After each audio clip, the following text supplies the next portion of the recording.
Hello, I am Max and you're watching Cool Stuff in Weird Cars. In today's video, we're comparing and contrasting my 1994 Lexus LS400 to my new 1993 Toyota Celsior.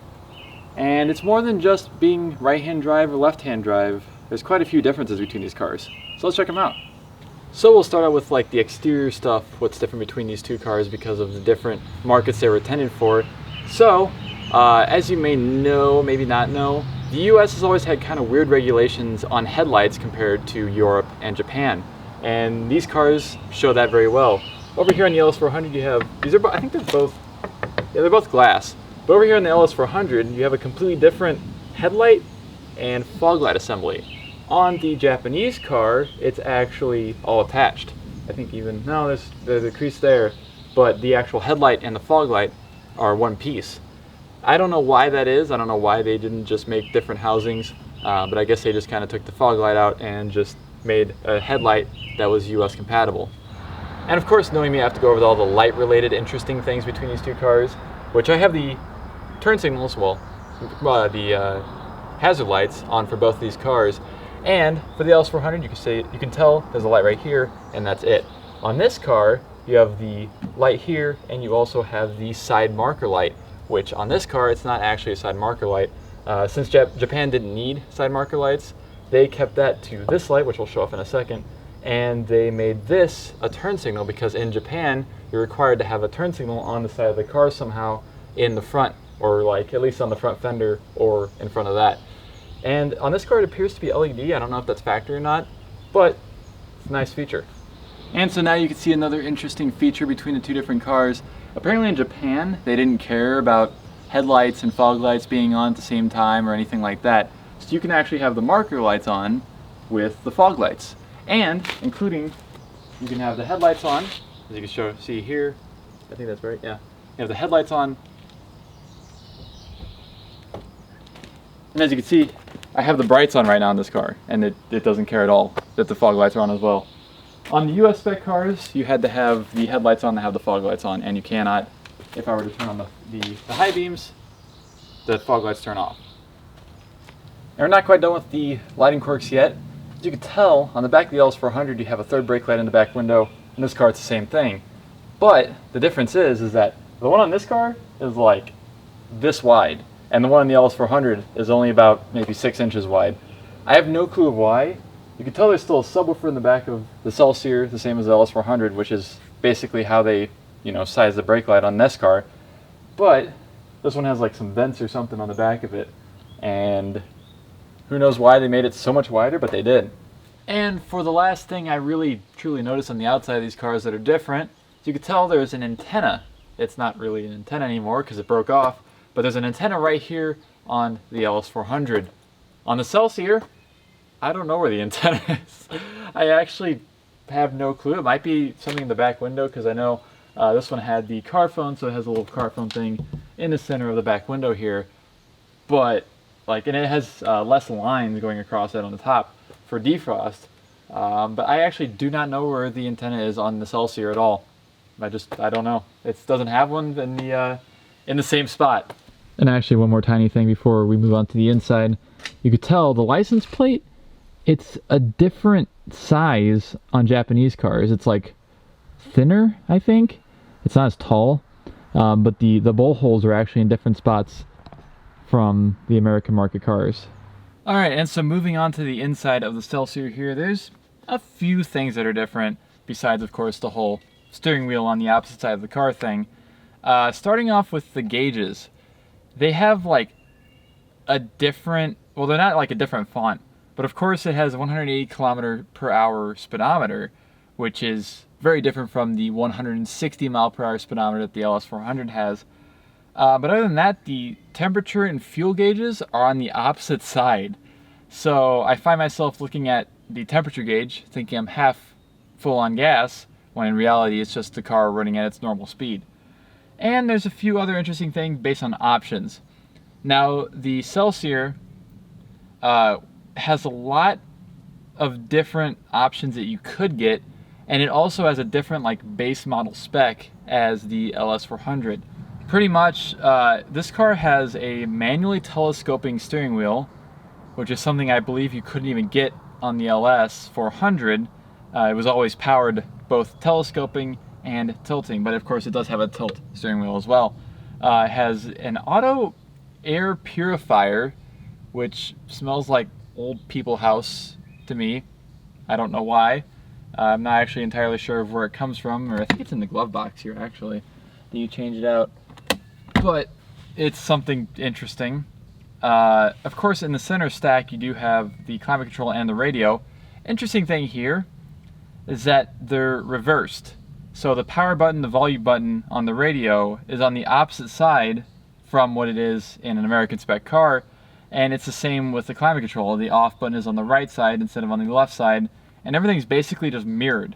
Same with the reset, trip, and odometer buttons on the little gauge surround. On the LS400, they're on the right side.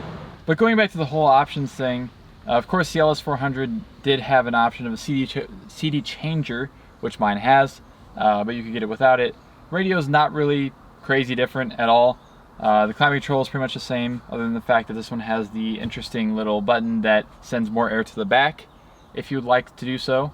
Other than that, it's really similar, honestly. But options-wise, it was very, very hard to find an LS400 in the US with cloth seats. In the Celsiors in Japan, most of them came with cloth instead of leather. Leather was actually a pretty rare option. But otherwise, this car does not have a remote on the key. There's no button to press to unlock or lock the doors. It does not have a security system at all, as far as I can tell. It doesn't have the light for it. And like, it doesn't have a sunroof, doesn't have a passenger side airbag, which may have been an option. I don't think that these had them until the 94, 95 spec cars, the next facelift. Also, going back to the radio, oddly enough, there's a button on the left side of it that switches between AM and FM. But there's also buttons for FM1, FM2, and AM on the radio itself. So I don't know why that exists, but it sure does. Another interesting thing that you'll notice on the right side of the steering wheel is the fact that there is a button with a mirror on it. You hit that and the mirrors fold in or out, which is another option that I don't think was ever available on the US spec LS400s. I've never seen one with it. And of course, like every other Japanese domestic market car, the Celsior has the turn signals and windshield wiper stalks flipped. So the windshield wipers are on the left side and the turn signals are on the right. Okay, here's something that I noticed that I have no clue what the difference is. So you have the windshield wiper stalk over here, as I just showed. But, so you have a windshield washer right here, which sprays the windshield, as you may have guessed. But it also says right here, if you push forward on this, it also sprays the windshield. And there's also two different tanks for the windshield washer fluid underneath the hood, and I have no clue what the difference between them is. I don't know if this one's just water, or if they're different types, but they both spray the windshield. Okay, and just one more thought here on this. On the inside, you have your emergency brake in the same place as it was on the LS400. The only interesting part is that it's still a foot-mounted e-brake on the left side of the footwell. You push it to go on, and you pull on that to take it off.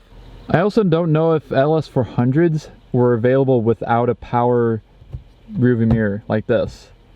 Because in the LS400, you just press a button on the front of it. On this, you actually have to physically move it. So something else interesting here on the interior is that you have the cruise control here. It's in the same spot and it's the same switch as you have in the LS400. The only difference is that if you're driving, the cruise control will not let you go over 70 miles per hour at all. Not that it'll stop the car from going over it, but the cruise control will not go faster than 70 miles per hour, no matter if you try and set it there whenever you're going 75 or whatever, or if you try and put it there while you're driving, like if you just go to accelerate. It's very strange, kind of annoying too. Okay, so moving on to the back seat here, there's not a whole lot different back here other than the fact that in the reveal video I actually mentioned that there's a button for the more air to the back system thing. There's a button right here for it as well. Also, the surround for this is wood grain. It's fake wood grain, of course, but it's still wood grain. In the LS400, it's just a plastic piece that's like a gray plastic. And that's the only thing that's really different up here. But you'll also notice that the floor mats are interesting in this car compared to the LS400. That car just has basic, simple, floor mats that may say LS400 on them somewhere. In this car, they have a really neat, like, flower design on them. And it also says Celsior right here in the center. And the last thing that I can think of that's really different in this car on the inside compared to the Lexus LS400 is if you bring down the center console here in the back, you'll notice that it's not the exact same as the LS400. The LS400 just has like a foam piece here that, is just basically acts as a center console and nothing else. In this car, there's cup holders back here. There's actually back cup holders, and they actually look pretty nice too because they have the fake wood grain around them and there's a little storage space next to them. Which, believe it or not, this is the first car out of... No, I take that back. My Ranger had rear cup holders. That is the only other vehicle that I've owned that has had rear cup holders. The Intrepid doesn't have them. The LeBaron I had didn't have any cup holders. The TC doesn't have anything. The Ram doesn't have anything in the back. It's crazy that this is the very first car. It's a car imported from, well, I didn't import it, but a car that was imported from Japan has rear cup holders. Pretty cool. But really, that's about it. There's nothing else really crazy back here. In the trunk, the only difference is that there's no CD changer, which was an option on the LS400 as well. Everything else is the same back there. And the gas cap is slightly different looking. Nothing crazy though.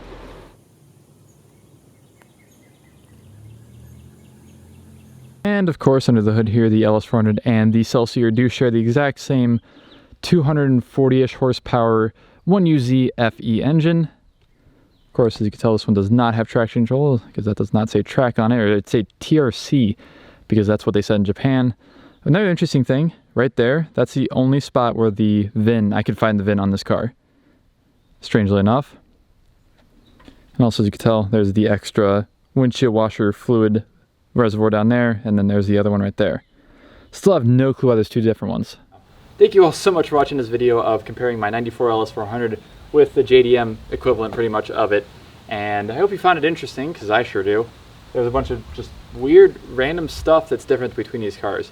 If you have any more comments, questions, or concerns about it, leave them in the comment section below, and I will be doing a review video on the Celsior sometime soon. Don't know exactly when, but you'll see that whenever it comes out. Thank you all so much for watching this video, and I shall see you all in the next one. And another thing that I just noticed that I'm pretty sure LS400s that didn't have in the US is movable rear headrests. I do not believe that the LS400 even ever had an option for removing rear headrests, especially in this early of a year. Maybe, never mind, I'm just dumb. I had no clue. What am I saying?